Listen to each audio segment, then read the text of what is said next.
Assalamualaikum warahmatullahi wabarakatuh.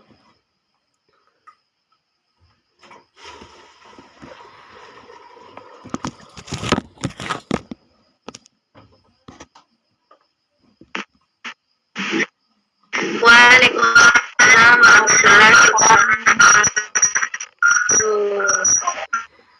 Bagaimana kabarnya anak-anak?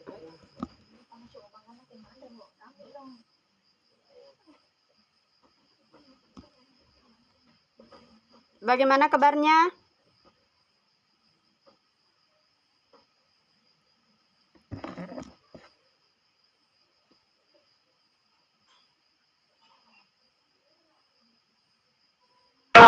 Alhamdulillah baik. Alhamdulillah baik ya.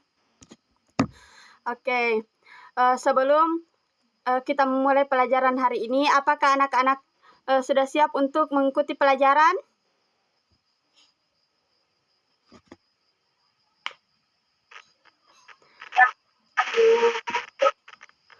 Oke, sudah siap ya. Kalau begitu, Ibu absen terlebih dahulu. Oke, dengarkan baik-baik namanya ya. Tri Afdalia.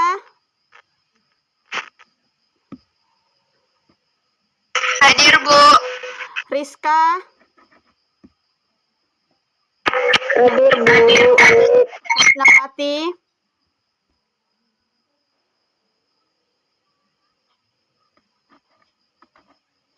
Hasnawati. Hadir, Bu. Anis.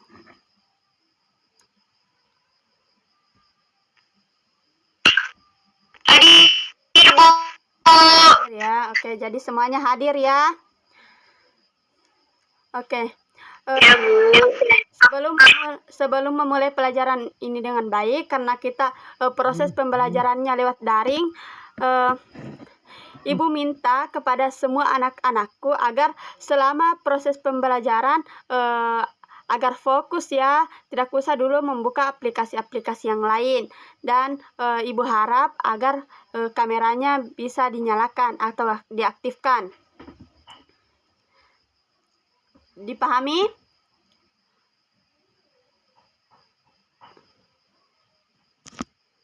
Paham, Bu. Ya, oke, selanjutnya jadi materi yang akan kita pelajari hari ini yaitu mengenai konsep sosiologi. Nah, dan materi yang akan kita bahas yaitu mengenai fungsi dan peran sosiologi. Nah, sebelum kita masuk kepada materi, Ibu ingin bertanya kepada anak-anakku, apakah di antara anak-anak sudah ada yang mengetahui apa yang dimaksud dengan sosiologi?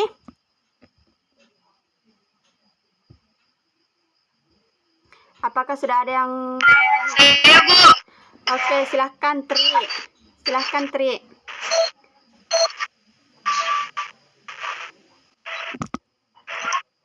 Saya, Bu. Ya, silahkan. Silahkan Tri. Apa itu yang dimaksud? Sosiologi adalah ilmu yang mempelajari tentang masyarakat, Bu.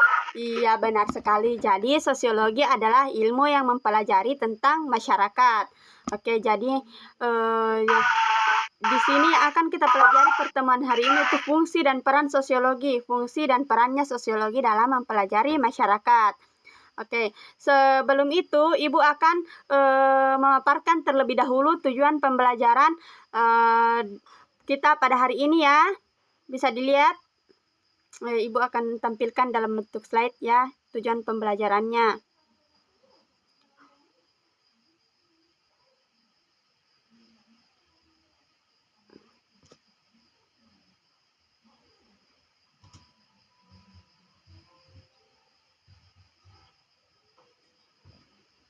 Nah, jadi tujuan pembelajaran hari ini yang pertama yaitu siswa dapat menjelaskan hakikat manusia sebagai makhluk individu dan makhluk sosial. Yang kedua, mengidentifikasi gejala sosial. Yang ketiga, menjelaskan sosiologi sebagai ilmu. Yang keempat, menyimpulkan fungsi sosiologi dalam mengkaji berbagai gejala sosial yang terjadi di masyarakat dan dalam nilai agama yang dianut dan menghormati agama lain. Dan untuk tujuan pembelajaran yang akan kita bahas kali ini yaitu mengenai menjelaskan sosiologi sebagai ilmu pengetahuan dan fungsi serta peran dari sosiologi. Paham?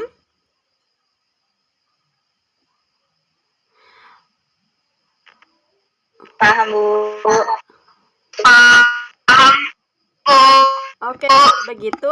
Apakah anak-anak semua sudah mempunyai buku paket?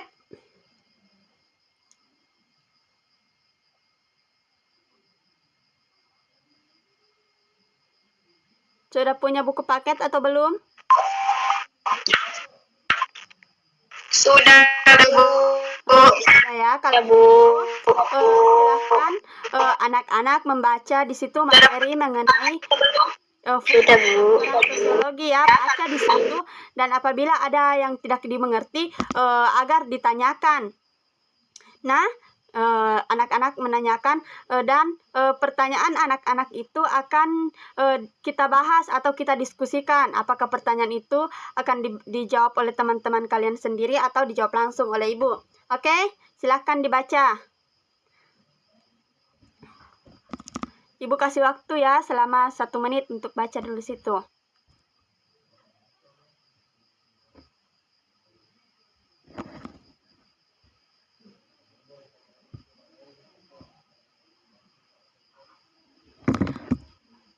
Oke, jadi semuanya sudah membaca?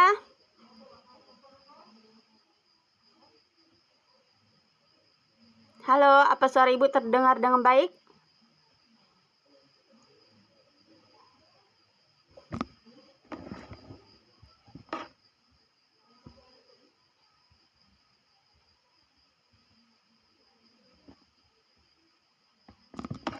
Apakah semuanya sudah selesai membaca? Sudah, Bu. Oke, ya. Kalau begitu, apakah di antara anak-anak ada yang ingin bertanya mengenai materi yang telah dibaca tadi? Apakah ada di situ yang tidak dipahami?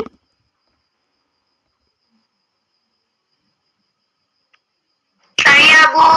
Oke, silahkan Anis ingin bertanya. Apa pertanyaannya, Anis? Saya ingin bertanya, bagaimanakah ciri-ciri sosiologi sebagai ilmu pengetahuan, Bu?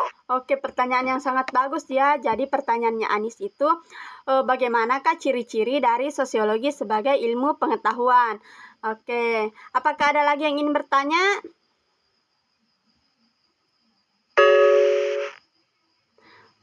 Mungkin sudah tidak ada ya yang ingin bertanya. Jadi, oke, pertanyaan dari Anis tadi itu mengenai apakah ciri-ciri dari sosiologi sebagai ilmu pengetahuan. Apakah di antara anak-anak ada yang tahu? Hasnawati, apa tahu jawabannya? Jawaban dari pertanyaannya tadi Anis?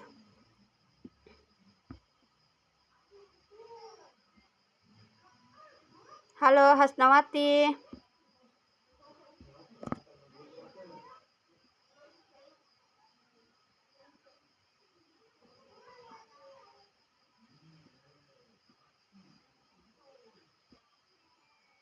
Sepertinya Hasnawati Recording stopped. Jaringannya terganggu ya. Jadi untuk pertanyaan dari Anis, jadi Ibu yang akan menjawab langsung ya. Jadi begini Anis, ciri-ciri sosiologi sebagai ilmu pengetahuan itu adalah yang pertama, sosiologi bersifat empiris, yaitu hasil dari yaitu yang berdasarkan hasil observasi atau pengamatan. Yang kedua, sosiologi bersifat teoritis. Recording in progress. Yang ketiga, sosiologi bersifat kumulatif. Dan yang terakhir yaitu sosiologi bersifat non-etis. Bagaimana Anis? Apakah sudah dipahami? Sudah, Bu. Oke, sudah ya. Oke, kalau begitu, karena tidak ada lagi yang ingin bertanya, maka Ibu akan memberikan penjelasan mengenai materi yang kita pelajari hari ini. Mohon maaf Nak, Tri bisa di stop dulu share screen-nya.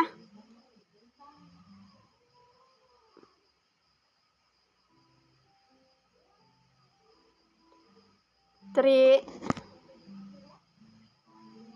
bisa di stop dulu nak?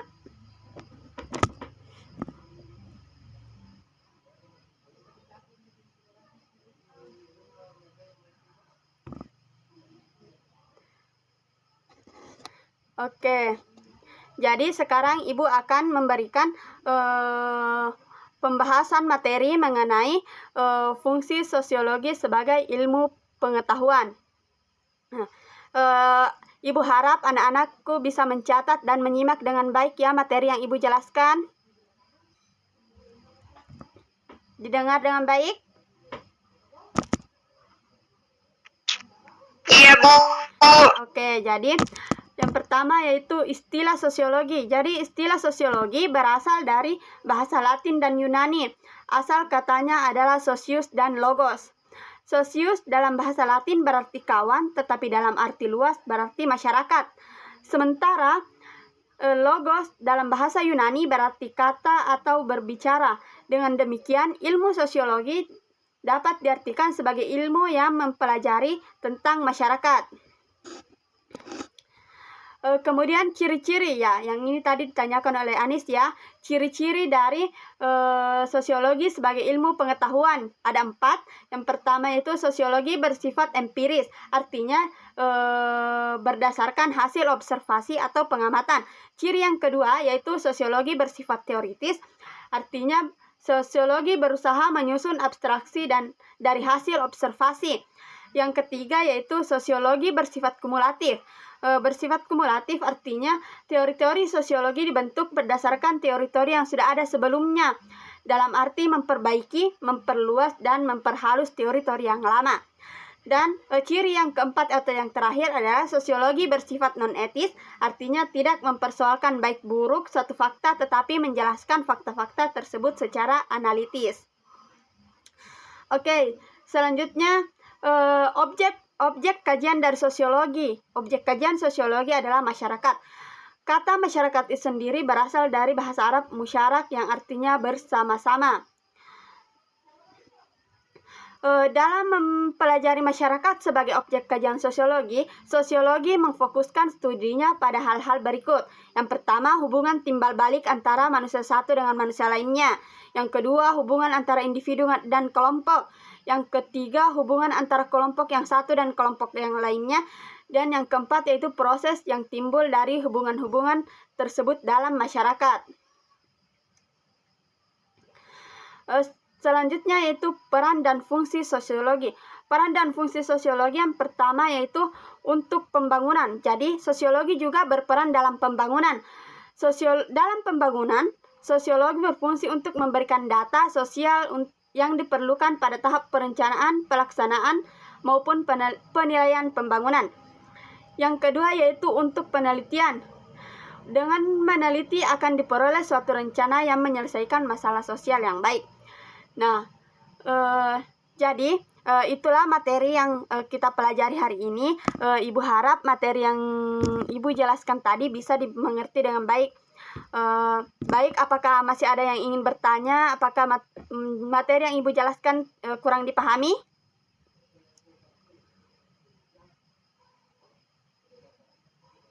Halo?